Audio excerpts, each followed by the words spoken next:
A fresh take on digital strategy. Before we get into this, let's discuss what we're going to cover in today's agenda. We'll introduce ourselves briefly. We'll talk about why digital is different.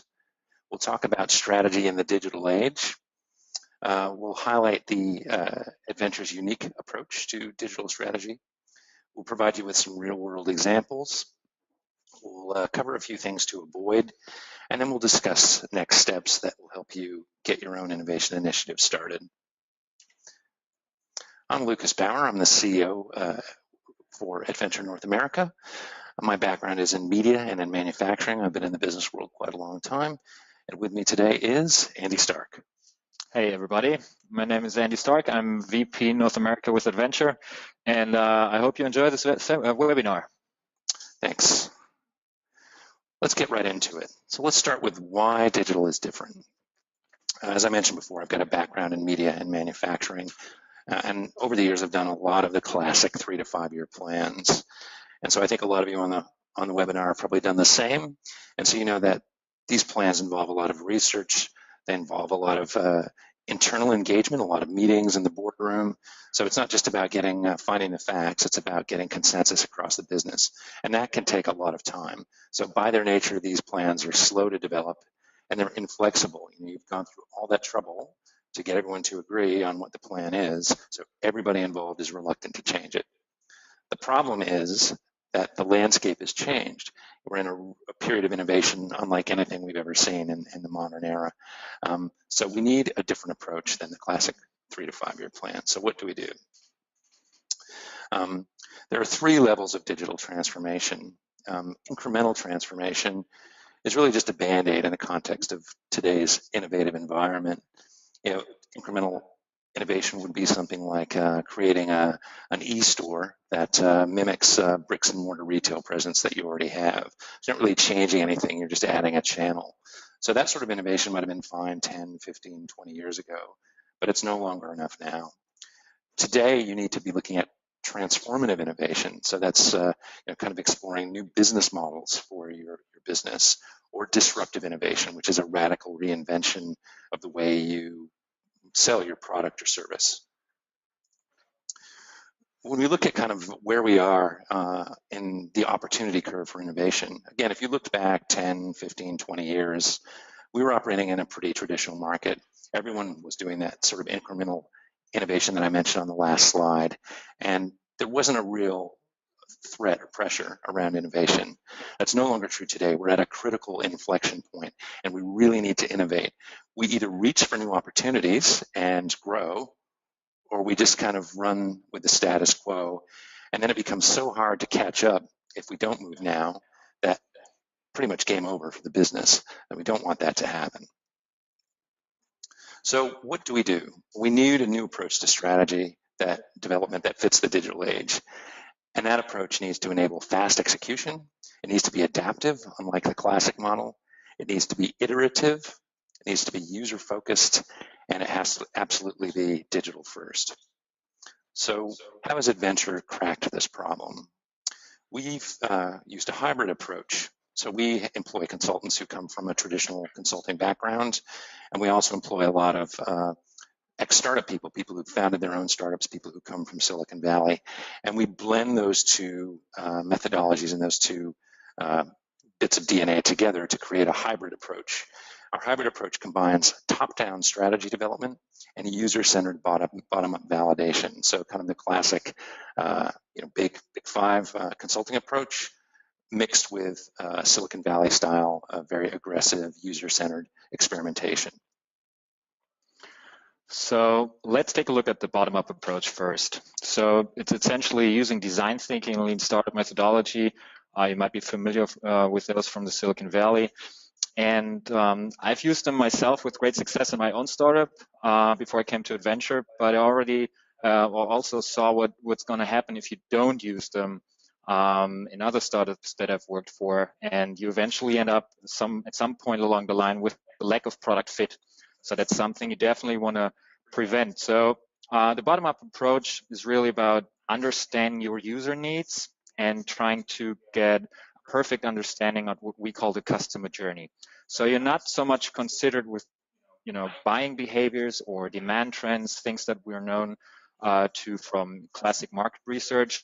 They are important factors, but not when it comes to really understanding the user. What you're after is what we call pain points. So those things that drive your customer nuts, the things that cost him time, that create inconveniences. And throughout that process, you don't go in there and you don't just yet look for solutions. You're really focusing on the problems and you're trying to develop a perfect understanding about your customer and what he goes through. And once you have achieved a perfect understanding about your problem, then you go out and look for ideas. And this is what takes you from what Lucas just mentioned, incremental innovation, to transformative innovation and disruptive innovations.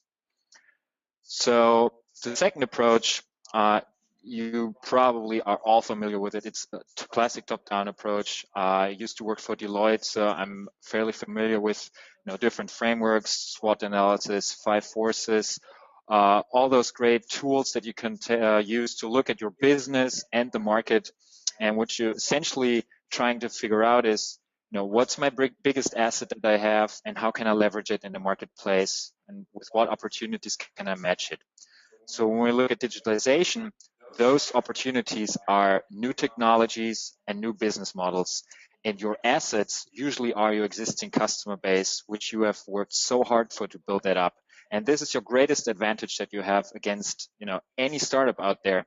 If you look at startups, they use a major part of their funding and invest it in marketing and sales because they come from zero and they need to acquire every single customer from the bottom up. So putting it all together is really where the magic happened. It's about finding a way to use these findings and these insights to your advantage, and then create a sustainable business using the advantages of digitization. Thanks, Andy. So that all sounds awesome, I hope. But how do we bring it all together?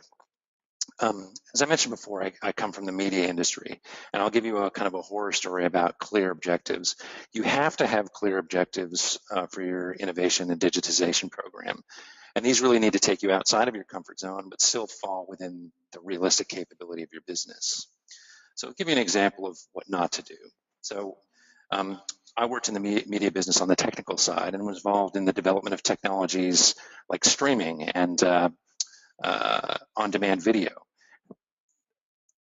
Believe it or not, even though players within the media industry developed those technologies, we never looked to use them, or we refused to look to use them for customer-facing capability.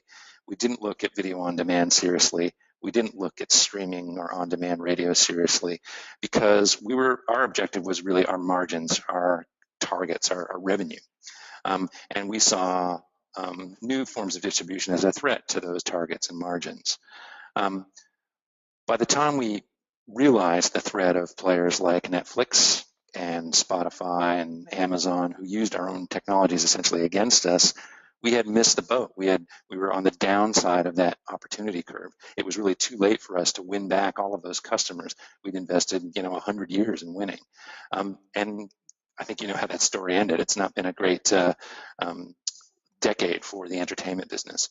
So what should our objective have been? Our objective really should have been, as Andy said a moment ago, keeping those customers, focusing on keeping our customers satisfied, keeping them engaged, keeping them within our community, and not losing them to disruptive competitors. So those clear objectives are absolutely critical because they help you rationalize your ideas. If you're focusing on the wrong things, you're gonna prioritize the wrong ideas, and you're going to end up in a bad spot. So make sure you have clear objectives that you're looking forward, and then use those objectives to rationalize the ideas you come up with through the innovation process, looking at both your supply chain and the whole value chain from end to end. So what do I mean by that? Let me talk a little bit. This is a great quote. It's a bit geeky, but I love it. The continuous flow of information is the raw material of value creation and performance in a network. What the heck does that mean? What that means is, in kind of geek speak, that having transparency at all points of your process, between you and your suppliers, between you and your staff, between you and your customers, each area where there's a lack of transparency currently is probably a pain point, and it's an opportunity for innovation. We've actually mapped this out. I won't go through this diagram in detail, but this is a map of a typical value chain. So you can see the supplier at the left end and the consumer or customer at the right end. And we've mapped out every one of those little red squares as a pain point, as a potential area of opportunity for innovation where there might be a lack of transparency. So fundamentally, if you can increase transparency, if you can make the experience easier and better for all of the stakeholders along the value chain, you are going to be successful. So let me give you two examples to really give you an idea about what this is, another framework we're using, but how this really looks like in the real world. So if we look at a distributor, so they're buying and selling third-party products, and they're selling it as is, or they're offering some value add. They're really have small margins, and there's not a lot of money left anymore in the middleman business model, essentially, when we look at the internet, which is essentially destroying that. So players like this, when it comes to innovation and digitization, there's really two things that we look when we work with those clients. So the first thing is increasing process efficiency. Exactly those things Lucas just mentioned.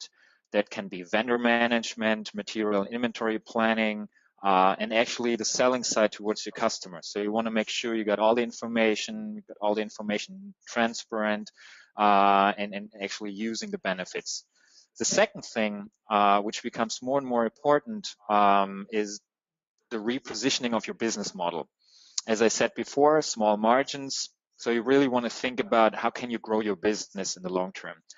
That's when you look at new customers, you look at new markets, but you're also looking at how can you reposition your business model when it comes to the way you make money. So you maybe want to think about it, move to a platform approach, and not just sell your products online, but think about the other products that your customers might want and look at exactly how they would like to buy it. Not an off-the-shelf e-commerce solution. Really look at the pain points.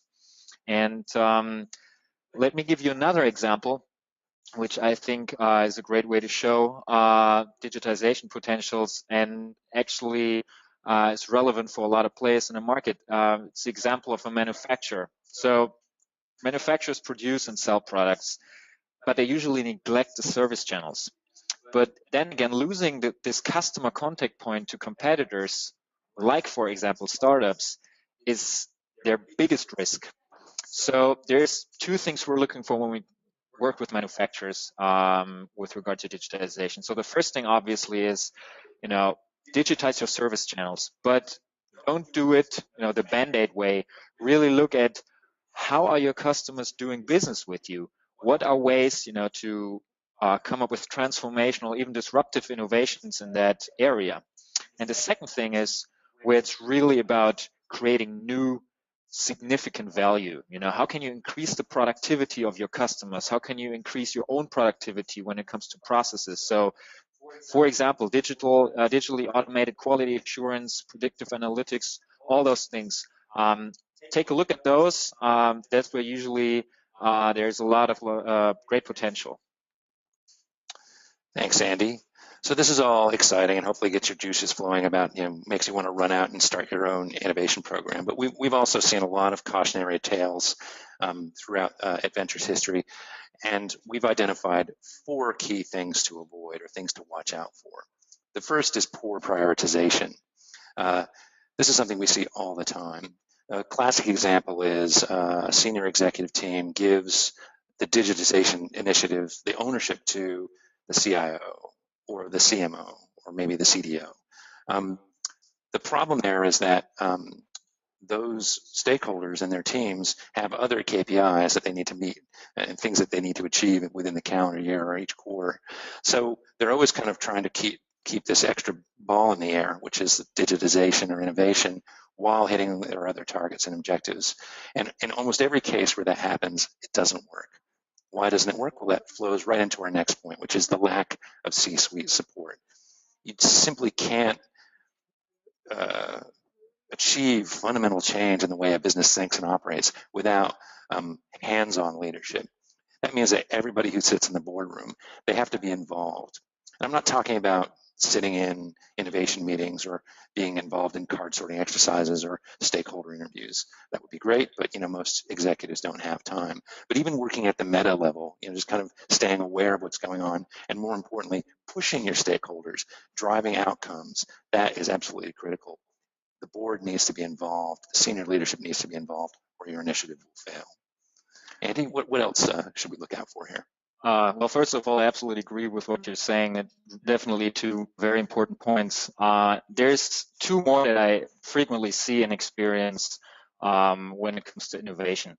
The first one is really a great fear of failure.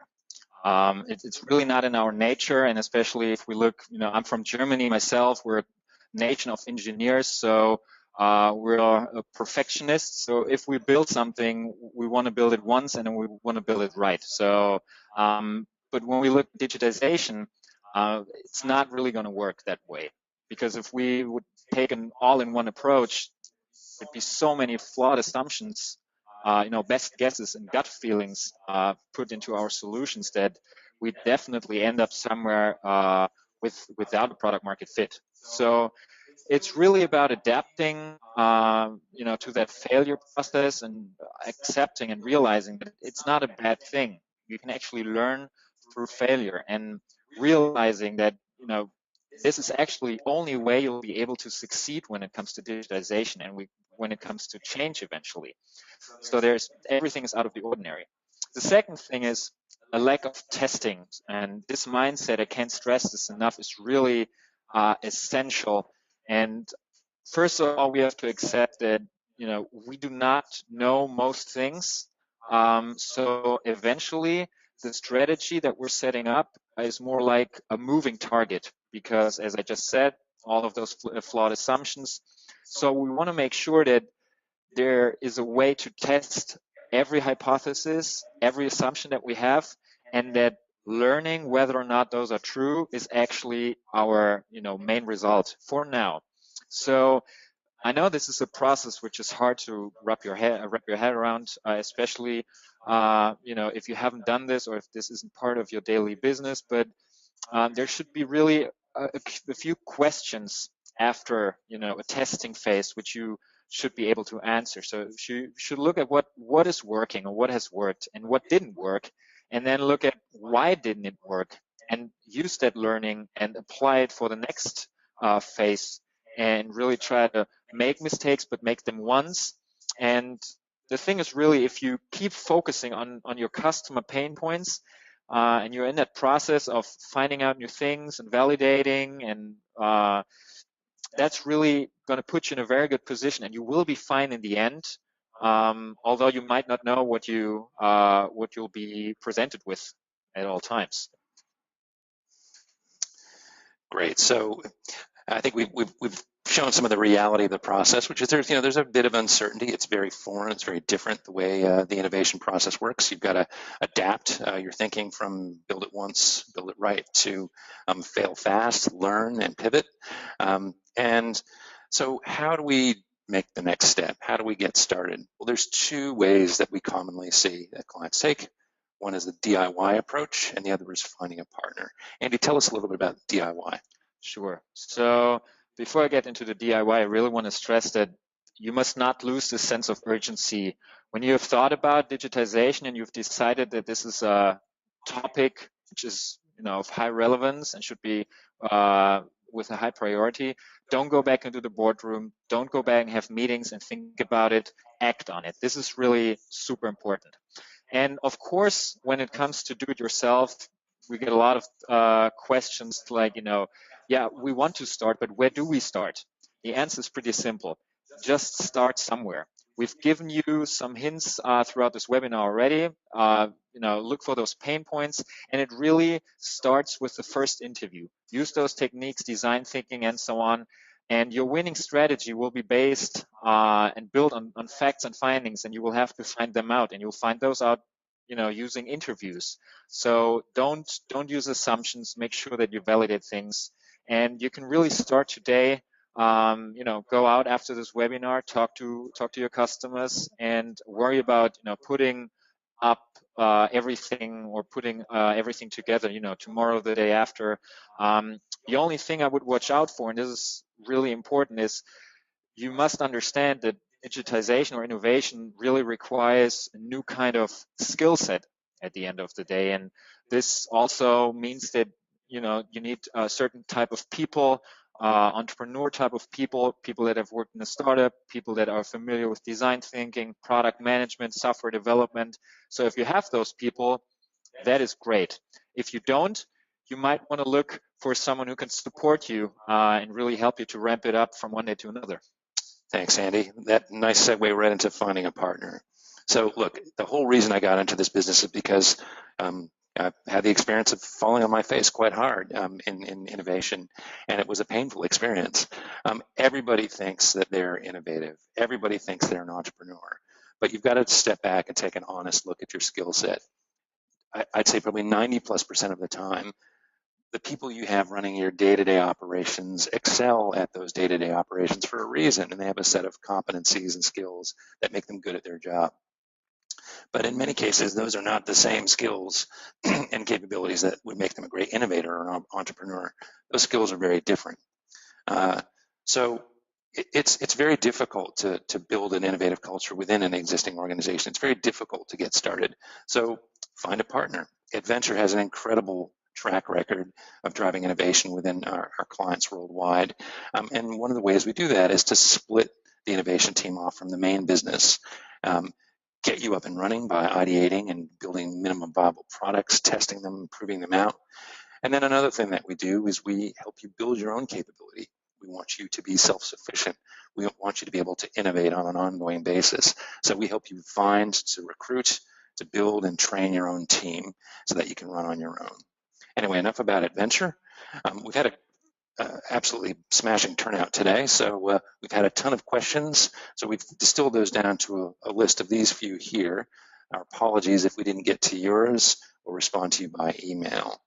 But these were our favorite questions, so we'll answer them and hopefully you'll find these answers useful. First question, do you focus on revenues or do you focus on cost cutting? It's a great question. Really, I think we focus on pain points. That's fundamentally what we do.